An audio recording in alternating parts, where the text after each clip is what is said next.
இந்த washing machine வாங்கும்போது வீட்டில் சத்தமே வராதுங்க. ஜீரோ நாய்ஸ் கேன்சலேஷன் டெக்னாலஜி அப்படின்னு சொல்லி தான் வித்தாங்க. ஆனால் எங்கள் வீட்டில் பார்த்தீங்கன்னா, அந்த வாஷிங் மிஷின் போடும்போது சென்டரில் இருந்தது.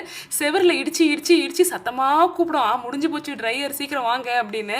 அதுக்கு இந்த ஒரு ஐட்டம் பார்த்தீங்கன்னா, இந்த ஒரு சின்ன 4 பீஸ் எப்படிங்க 1750 ரூபாய்க்கு நான் ஸ்டாண்டு வாங்கி போட்டிருக்கேன். அதுலேயே அவ்வளோ சத்தம் வருது.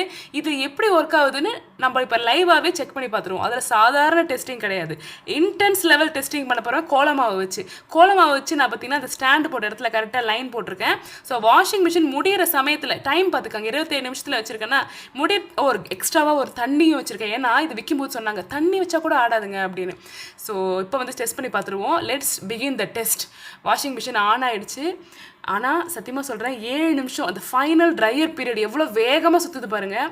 கோலமாவு போட்ட இடம் அப்படியே இருக்குது. அந்த தண்ணி பார்த்தீங்களா ஆடவே இல்லை. சத்தியமாக சொல்கிறேன், நான் உண்மையிலேயே நான் வாங்கினதுலேயே கோல்டு ப்ராடக்ட்னு தான் சொல்லணும். அந்த சைடில் வச்சுருக்க பார்த்தீங்களா ஸ்டாண்டு, அதை நான் 1750 ரூபாய்க்கு வாங்கினேங்க. அது தண்ணி இல்லை, அந்த வாஷிங் மிஷினையே அது எங்கேயோ கொண்டு போய் விட்டுடும். ஆனால் இதோட ரேட் பார்த்தீங்கன்னா 150 ரூபாவோ என்னமோ தான். ரொம்ப ரேட் கம்மி. உண்மையிலே இது கோல்டு ப்ராடக்ட். லிங்க் வியூ ப்ராடக்ட்ஸில் கொடுக்குறேன், வேறு என்ன செக் பண்ணி பாருங்க. இதை ஃபிக்ஸ் பண்ணிட்டீங்களா, உங்களால் மூவ் பண்ண முடியாதானா? மூவ் பண்ண முடியாது.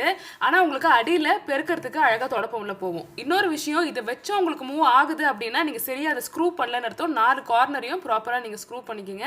ஐ திங்க் உங்கள் எல்லா டவுட்ஸையும் நான் கிளியர் பண்ணிட்டேன்னு நினைக்கிறேன். அடுத்த வீடியோவில் சந்திப்போம். பை.